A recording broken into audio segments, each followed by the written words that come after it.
Kathy's out shopping. She says it's just for groceries, but knowing her, she'll come back with something for the house, or maybe even something small for me. She's always thoughtful like that, always thinking ahead. After 24 years of marriage, she still surprises me with little things that remind me why I fell in love with her. In a month, we'll hit the big 25, a quarter of a century together. That thought hits me harder than I expected. A lot has happened in that time. It feels like just yesterday when I was fumbling with that tiny ring in my pocket, trying to figure out how to propose without making a complete fool of myself. The nerves, the excitement, the fear of messing it up, it all felt so intense. And now here we are, 25 years later. 2 kids grown and gone, both off at college. Jack and Emily, who used to fill the house with noise, energy, and chaos. Jack's finishing up his senior year. Emily just started her sophomore year. It's strange, too quiet now, almost unnerving. The house feels so much bigger now that it's just me and Kathy. It's amazing how different things are. The rooms that once felt warm and full of life now echo with the silence. A stark contrast to the lively chaos that used to fill this space. I've got to admit, it feels weird. With both kids off doing their own thing, the house has grown a lot more empty. It used to hum with activity. Jack blasting music from his room, Emily arguing with Kathy about curfews, her friends coming over, their voices filling the air, the constant buzz of them going about their teenage lives. Now, it's just me and Kathy most days, and when she's out shopping or busy, it's even quieter. At times, it feels like we're both just occupying the same space without the usual rhythm that once defined us. There's no more bickering over curfew times or sharing family dinners around the table. I've caught myself reflecting more and more on the past, thinking about the early years, how different everything was back then. But this is the reality now. Kathy's out, and I'm left here in the silence. It's barely mid-morning, but I decided to get out of bed. Kathy would probably laugh if she saw me lounging around like some retiree already, but I just didn't feel like doing much today. I reached for the bottle of vitamins on my nightstand and popped the cap open. I tipped one out into my hand, but the small, round pill bounced off the edge of the table, hit the floor, and rolled right under the bed. Sighing, I muttered a few choice words under my breath as I leaned down to retrieve it. I wasn't exactly thrilled about this minor inconvenience, but it's something I had to deal with. As I got down on my knees, I noticed something.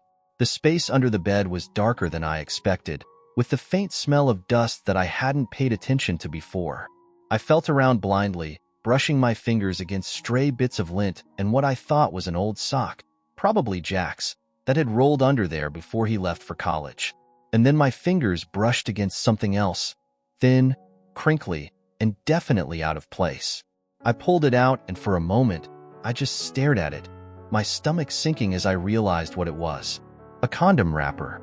I froze for a second, staring at it in disbelief. My first thought was complete confusion. Who the hell? No one's been here.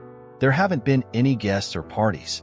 It's just been me and Kathy in the house for the last few months.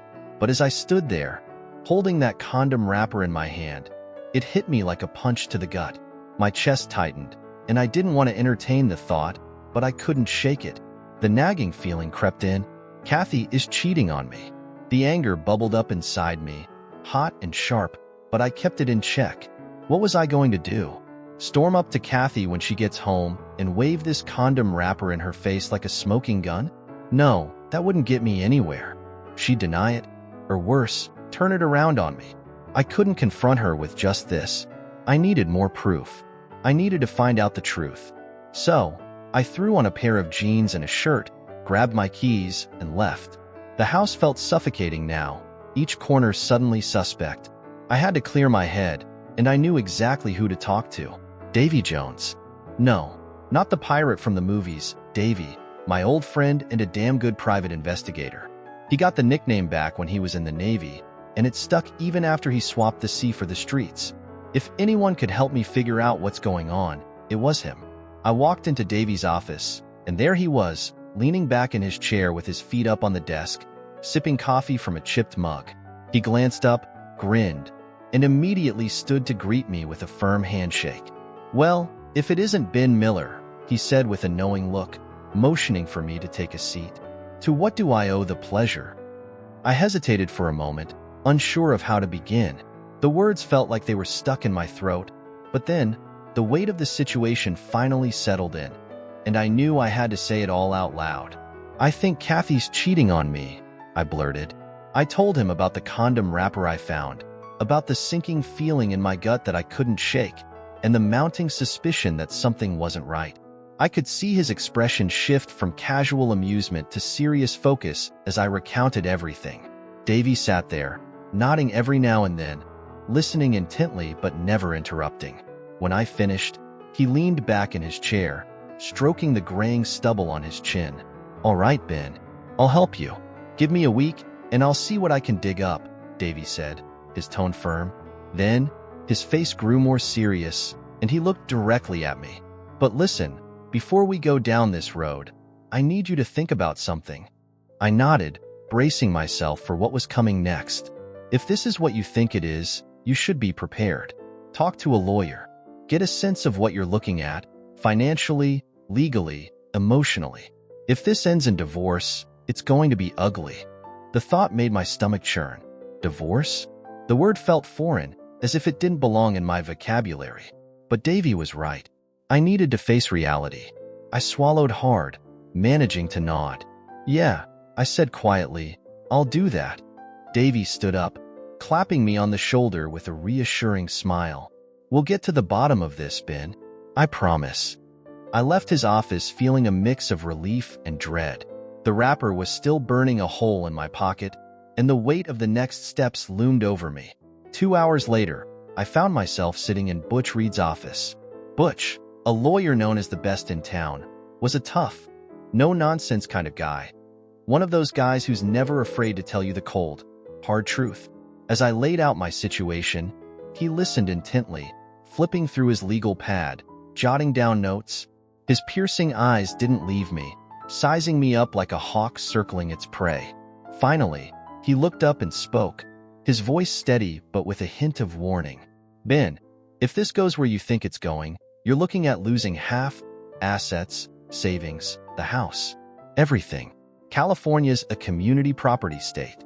It's a clean 50-50 split, no matter what." The words hit me like a punch to the gut. Half of everything I had worked for, everything Kathy and I had built together, was at risk. The thought stung more than I expected, but at least one thing was clear. I could lose half of my life, my money, my house, but I couldn't stay married to a cheater. Butch seemed to sense my thoughts, leaning forward and lowering his voice.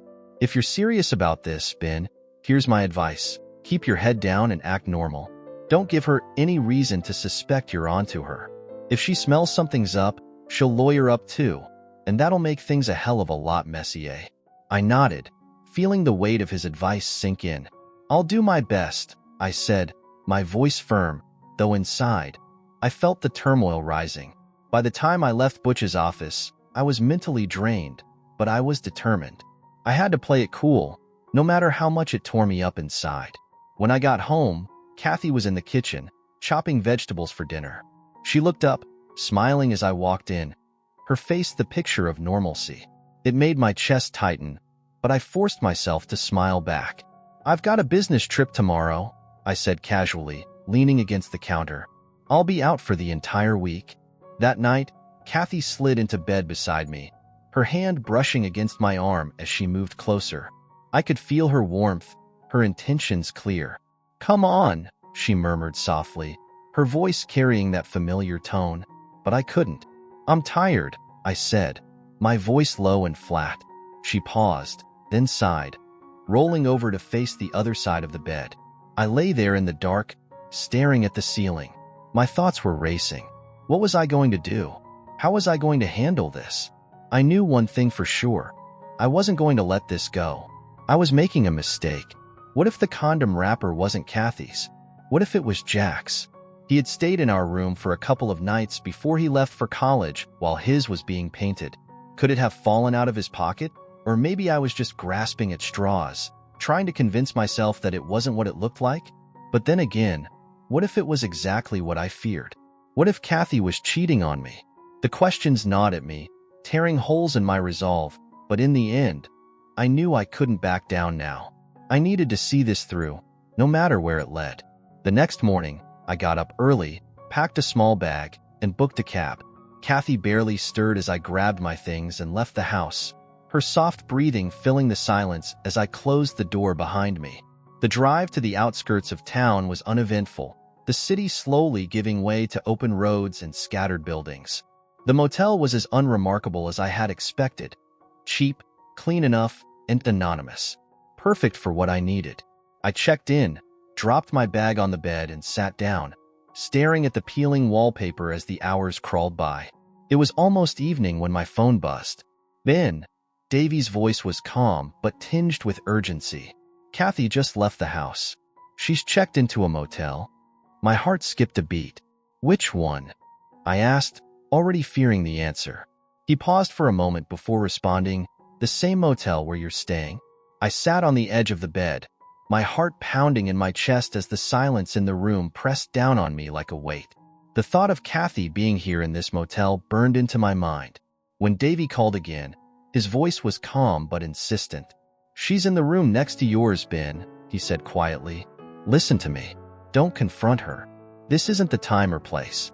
Just leave the room, go somewhere else, cool off. You don't want to make a scene. But I couldn't. No, Davy, I said, my voice strained. I need to know. I need to hear it for myself.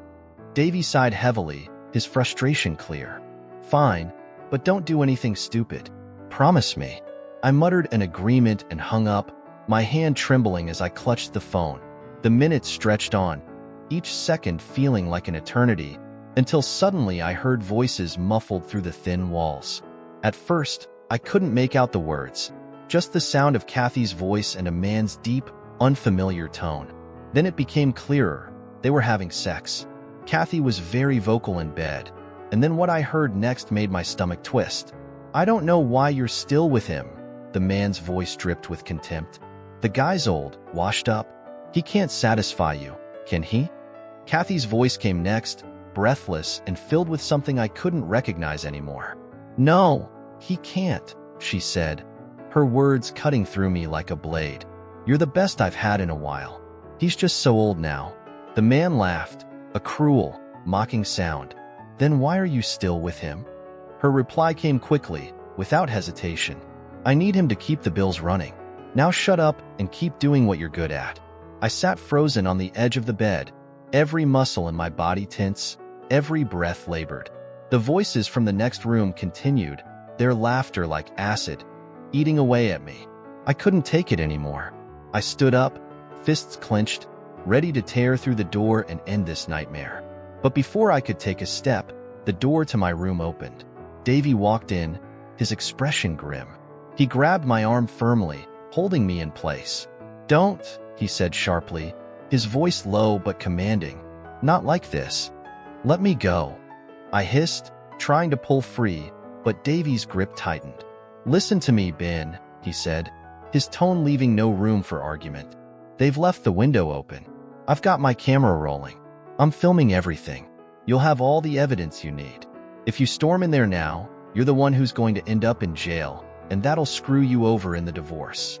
I glared at him, my breathing heavy, my vision blurred by rage. I don't care about the divorce. I growled. I want to make them pay. Davy stepped closer, his grip unyielding. And you will, he said firmly, but not like this. Think, Ben. If you lose it now, you lose everything. For a moment, I struggled against him, the anger boiling inside me, threatening to spill over. But Davy was stronger, and his words hit me like a cold slap to the face. Slowly, the fight drained out of me, replaced by a wave of overwhelming grief. I slumped back onto the bed, my head in my hands. I felt broken, humiliated, powerless. The woman I had loved and trusted for over 2 decades was in the next room, tearing apart everything we'd built together. After a long silence, I stood up, my jaw set, my fists still trembling. I'll have my revenge, I said, my voice low and steady, though every word burned like fire. She might take away my assets, but I'd wreck her like she wrecked my marriage and my trust. After Davy left, I sat in the dimly lit motel room, my head spinning with everything that had just happened. My body felt heavy, like I was weighed down by 1,000 stones. The plan was simple. Stay out for 3 days while Davy kept tabs on Kathy. That was the agreement. But sitting there alone, knowing what was happening, felt like torture. By the time Davy called later that night, I was already pacing the room, my fists clenching and unclenching, replaying her words over and over in my head. His voice on the other end of the line was calm, methodical, as if he were trying to keep me grounded. She and the man left the motel, Davy said. I've got a positive ID on him. His name's Roger Smith. He's her co-worker. I didn't say anything for a moment, my throat dry and tight. Roger Smith. The name meant nothing to me, but the fact that she was with someone from her office cut deeper than I'd expected. All those late nights she claimed were spent working. Davy continued, keeping his tone matter-of-fact. I'll keep watching for now. Just stay put like we agreed. You don't want to make any moves before we've got everything we need. I barely muttered a response before hanging up. The hours that followed were excruciating. Every tick of the clock a reminder of what she was doing and who she was doing it with. The next day, Davy called again. His updates were short, clinical, but each word landed like a punch to the gut. She's been spending time with Roger at his place, Davy said. It's the same pattern, meeting up after work, staying late. I've got enough footage to make a case. I stayed quiet, gripping the phone tightly. She's been having sex with him every day, Davy said, his voice steady, though I could sense the hesitation in his tone. She's doing it at Roger's home before heading back home. I met with Butch and Davy in Butch's office. The atmosphere was heavy. The blinds were drawn, and the room filled with the faint scent of leather and coffee. Butch leaned back in his chair, his fingers steepled, while Davy stood near the window, arms crossed. So we're sticking to the plan? Butch said, his voice firm and direct. Ben, you go back home, keep it cool, and don't let her suspect a thing. The evidence Davy's gathered is more than enough, but the longer we play this smart, the stronger your case will be. Davy nodded in agreement. You've got to act normal. No confrontations, no slip-ups. Let her think everything's fine. Meanwhile, I'll keep tracking her movements just in case she tries to pull anything new. I swallowed hard, the knot in my stomach tightening. I understand, I said, my voice steady despite the storm brewing inside me. I'll handle it. Butch leaned forward, his expression sharp. Good. Now remember, if you lose your cool, you lose your leverage. Keep that in mind every second you're in that house. With a deep breath, I nodded. We reviewed the details one last time before I left. The weight of what was ahead felt suffocating, but I was resolved to see it through. When I arrived home, Kathy was in the kitchen, her face lighting up when she saw me. You're back, she said cheerfully, coming closer as if to hug me. I stepped back, raising a hand. Wait, I said quickly. I think I might have been exposed to COVID-19. Someone at work tested positive, and I'm not feeling great. I don't want to risk getting you sick. Her face shifted to concern. Oh no, are you okay? Do you have symptoms? Just a bit of a sore throat, I lied, keeping my tone calm. But I think it's best if I stay in the guest room for a few days, just to be safe. Kathy nodded, her worries seeming genuine. Of course. Let me know if you need anything. Tea, soup, whatever. I'll take care of you. I nodded, forcing a small smile. Thanks. I'll manage. She hesitated for a moment, then asked, Do you think we should cancel the anniversary party? It's only a few weeks away. I shook my head, keeping my expression neutral. No need for that. I'll be fine in a few days. While I'm in isolation, I'll use the time to plan the anniversary celebrations. Her face softened, and she smiled. That's sweet of you. I nodded again, keeping my composure. Inside, I was anything but calm. The phone buzzed on the nightstand, breaking the silence of the guest room. I picked it up, already knowing it was Davy. She left the office during lunch, he said without preamble. She's at Roger's house again. Same routine. My jaw clenched, but I said nothing, letting him continue. I've sent you the videos and pictures, Davy added. You should have everything in your inbox. I stared at the phone for a moment before opening the email. There they were, clear, undeniable proof of her betrayal. Kathy stepping into Roger's house. The two of them tangled together in ways I didn't want to imagine. For a few minutes, I just watched in silence, the bile rising in my throat. My hand tightened around the phone, the anger simmering just beneath the surface. Finally, I broke the silence. If I wasn't her husband, I said, my voice cold and detached, I'd probably enjoy these videos. But now, she just makes me sick. There was a pause on Davy's end before he spoke again, his tone measured. I know this isn't easy, Ben, but it's only a matter of time now. 7 days in isolation felt like an eternity. I knew I had to stick to the plan. Kathy was too oblivious, too wrapped up in her little world to suspect anything. When the time came for me to come out of isolation, I did so with as much composure as I could muster. I forced myself to rejoin her, to act like everything was normal. She was eager, of course, probably hoping things would go back to how they used to be. But when she tried to pull me close, I didn't let her. I'm still feeling weak, I said, my voice steady despite the storm inside me. I don't think I'm up for anything tonight. She frowned, her concern genuine. You've been sick, Ben. You should take it easy. I will, I replied, but I'm really not feeling great. The next day, I made an appointment for a full STD check. I needed to know the truth, to make sure I wasn't walking into a disaster. The clinic was quick and efficient, and I tried not to think too hard about what the results might be, but I had to know. When I returned home, I began sending out invitations for the anniversary party. Family, friends, everyone I could think of. The party was happening, and I was going to make sure it went off without a hitch. That afternoon, the phone rang. It was my kids, confirming they would be there to celebrate. I felt a small flicker of warmth at the sound of their voices, but it didn't last long. Later, Kathy came up to me, looking softer than usual. I love you, Ben, she said, her voice sincere. I'm so happy to have you as my husband. I gave her a small, empty smile, the mask firmly in place. I know you are, honey. A week later, the day finally arrived, the anniversary celebration. It was all set. The house was filled with people, their voices ringing through the rooms, laughter echoing off the walls.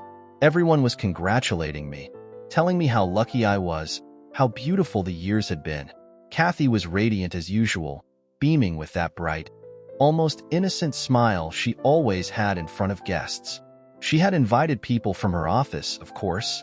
Roger was there too, with his wife. I couldn't stop myself from noticing how they exchanged glances, how Kathy was practically glued to my side, while he stood nearby, pretending to be engaged in conversation with someone else. I didn't invite anyone from my office. I could have, but I didn't want them there. Not while this charade was playing out. Kathy found it odd that no one from my work was around, but I had a quick answer prepared. They're all tied up in an important meeting, I said, my voice smooth, not giving her a reason to doubt it. It wasn't exactly a lie. It was just a little creative truth. But I didn't need anyone from my office there. Kathy's parents arrived soon after, congratulating us, showering us with kind words. I forced myself to smile and thank them, but inside, I was anything but happy. They didn't know the truth, of course. They didn't know what I knew. Kathy, for her part, held on to me throughout the evening, her arm around mine, her smile never faltering as she greeted everyone with that same practiced enthusiasm. She was so intent on making sure everyone saw how perfect everything was, how perfect we were. But all I could think about was how long I could keep up the act. The evening was in full swing, everyone mingling, laughing, congratulating. It was almost too much, too perfect. And yet, I had to remind myself that this was only the calm before the storm. Then, Davy and Butch arrived. I had been waiting for this moment, the moment when everything would finally come crashing down. I had spent weeks setting it up, planning every detail. Now, it was time to execute. I asked Kathy to let go of my hand, her touch a constant reminder of everything I had endured. She didn't question me, just smiled and continued to greet our guests, blissfully unaware of what was coming. I walked over to the giant screen we had installed for the occasion, and as I stood in front of it, the lights dimmed. Suddenly, I was visible to everyone. I grabbed the mic, my heart pounding in my chest, but I pushed through it. I'm grateful that everyone is here tonight, I said, my voice steady despite the storm brewing inside me. Everyone here matters a lot to me and to Kathy. The crowd murmured, nodding, smiling. I've been married to Kathy for the last 24 years and 6 months, I continued. Kathy tried to sneak in, her voice quiet but urgent. No, it's 25 years. I smiled a small, knowing smile and looked at Kathy. I'll explain, honey, I said, my voice calm yet carrying an undercurrent of satisfaction. Then I turned to Davy, who was holding the large, carefully wrapped portrait-sized gift. Davy, please present the gift to my wife. Davy walked up to the stage, the gift in his hands, and Kathy, still smiling, moved toward him, standing beside her parents. She didn't know what was coming yet, and as her father helped her unwrap the gift, I could feel the tension building. Every second felt like an eternity as I watched her. And then, when the image appeared on the screen, her expression changed, just as I had expected, but it still made my stomach twist. It was Kathy, on top of Roger, having sex with him. She screamed, her voice piercing the tension in the room, and her father's reaction was just as I had anticipated, angry, furious. Ben, what is the meaning of this? This is a very sick joke, he shouted, his rage almost drowning out the shock I was feeling. I glanced at my father-in-law, trying to keep my voice calm despite the boiling anger inside me. It's not a joke. That image is just a better screenshot of the video I'm about to play. The image was only the beginning, and I had prepared for this moment. Davy moved to the controls, and I could hear the clicks of the buttons before the video filled the giant screen. The footage was unmistakable. Kathy on top of Roger, and the words she had spoken in the video echoed through the room. Her voice was almost unrecognizable, but her words were clear, and they stung. I'm keeping him just to keep the bills rolling. The impact of those words hit me like a punch to the gut, but I'd heard it before, so this time, it didn't hurt at all. The silence that followed was thick, suffocating. I could feel every eye in the room on me, but I didn't falter. Suddenly, a man in a black suit appeared. His calmness only added to the surreal nature of the scene. He moved with purpose, not even glancing at Kathy, whose face was still twisted in shock. He walked up to her, his steps deliberate, and handed her a manila envelope. His voice steady as he said, Mrs. Miller, you have been served. Kathy froze, her hand instinctively reaching for the envelope, but she didn't open it. Her eyes darted between the man and me, confusion and anger swirling on her face. She opened her mouth to speak, but the words caught in her throat. Without hesitation, the man turned and walked past her to Roger, who stood rigidly with an expression that was a mix of surprise and guilt.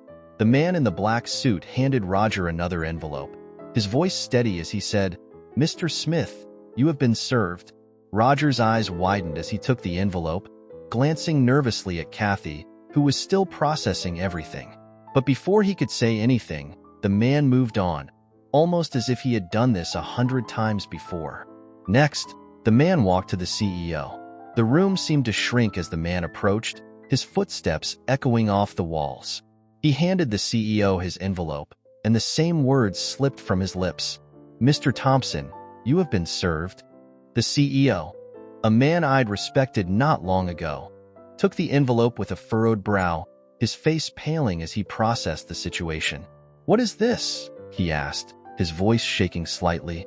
But the man didn't answer, turning away and exiting the room just as quickly as he had entered. Mr. Thompson, I began, locking eyes with the CEO. My words were slow, deliberate. That is a lawsuit for not enforcing the company's morality code. Your employees were out on lunch, going home to have some immoral sex. The room was silent, everyone still processing the events unfolding. I could see Thompson's face twist in confusion and anger, but I didn't care. He had played his part in this betrayal too. I turned to Roger, the man who had not only destroyed my trust but shattered my marriage. Mr. Smith, I said coldly, you've been served for alienation of affection and breaking down my marriage. I could hear the words echo in the room, their sting hitting me hard, but I didn't let my gaze leave Kathy. I swallowed hard, but I didn't waver. She was the one who had hurt me the most. the one who had chosen this path and destroyed everything we had built. And Kathy, I said, my voice cold, you just got served for divorce. Her eyes widened, her lips trembling, but I wasn't finished. I had to make it crystal clear. I had to make her understand that this was final. I've told you before that we've been married for 24 years and 6 months, I continued. But the truth is, our marriage died the day you went out and screwed this guy. The words tasted bitter, but they were the truth. I wasn't going to sugarcoat it anymore. And from our investigations, we know it started 6 months ago. I saw the flicker of guilt and anger in her eyes, but I couldn't care less anymore. She had made her choice, and now it was my turn to make mine.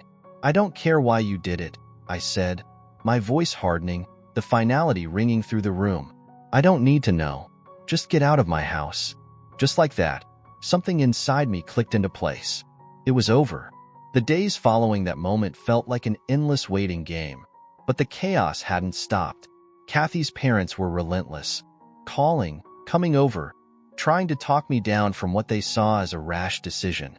They begged me, pleaded with me to forgive Kathy, to give her another chance. Ben, you don't understand, Kathy's mother insisted, her eyes full of concern. Kathy's going through something. You've been together for so long. You can work through this. Her father, usually a man of few words, joined in with a more direct approach. You can't just throw away 24 years. Think about the family. Think about everything you've built together. But I was resolute.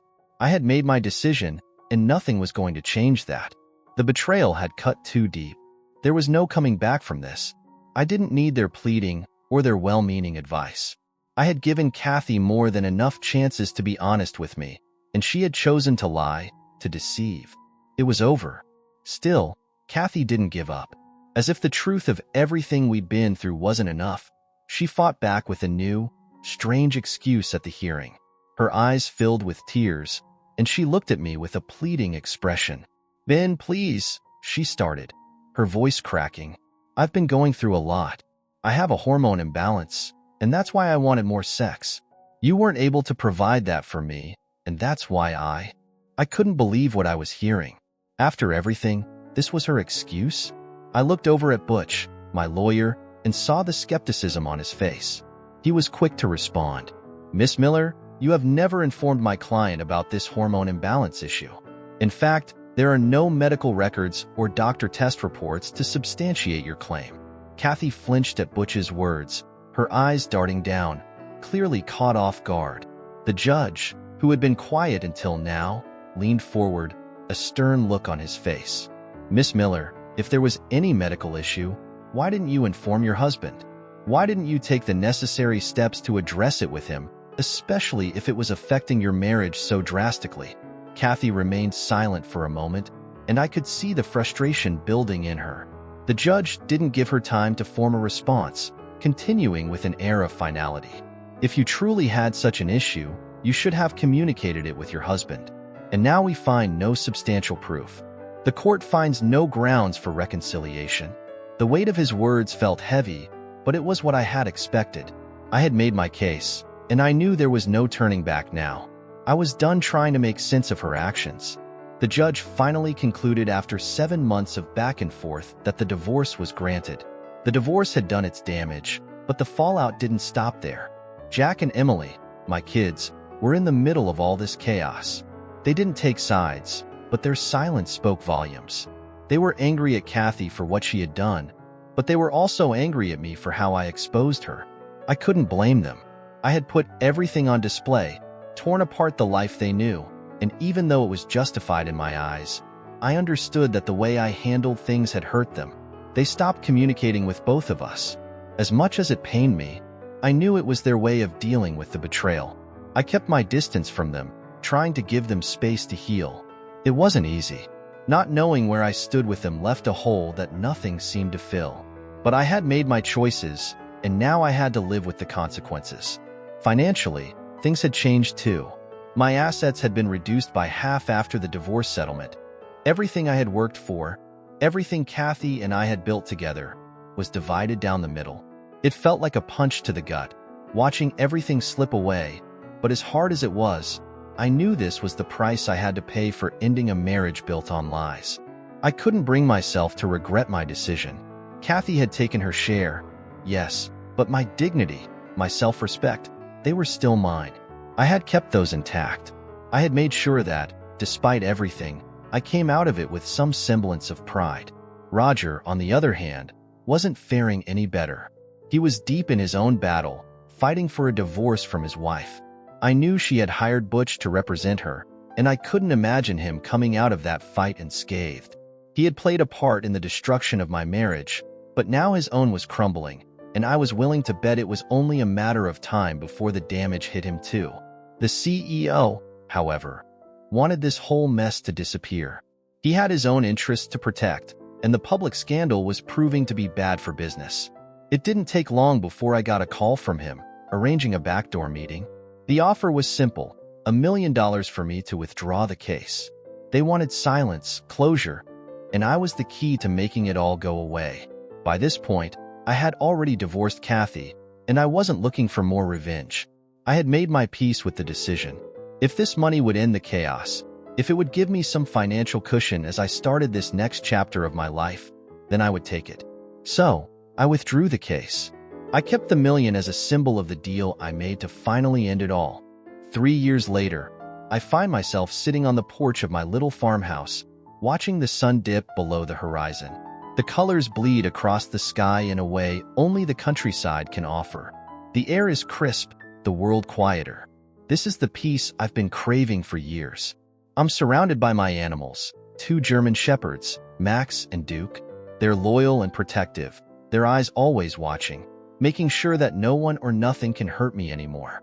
They're more than just pets, they're companions. They remind me that I'm not alone out here. The farm itself is small, nothing extravagant, but it's mine. Over the past year, I've learned the ropes, feeding the chickens, working the land, fixing fences, and finding satisfaction in the simple, repetitive tasks that make up a day. It's a different kind of life from the one I left behind, but it's the life I needed. There's a rhythm to it, the animals, the land, the seasons. I've stopped rushing. Time moves slower here, and I've learned to appreciate every moment of it. What's even more surprising is that my kids have started visiting again. Jack and Emily. The 2 people I thought I had lost forever have come around. It hasn't been easy, and it's still awkward sometimes, but I can see the walls coming down between us. They're older now, with their own lives and battles, but every visit feels like progress. We talk about the farm, about life, about things that don't feel as heavy as they once did.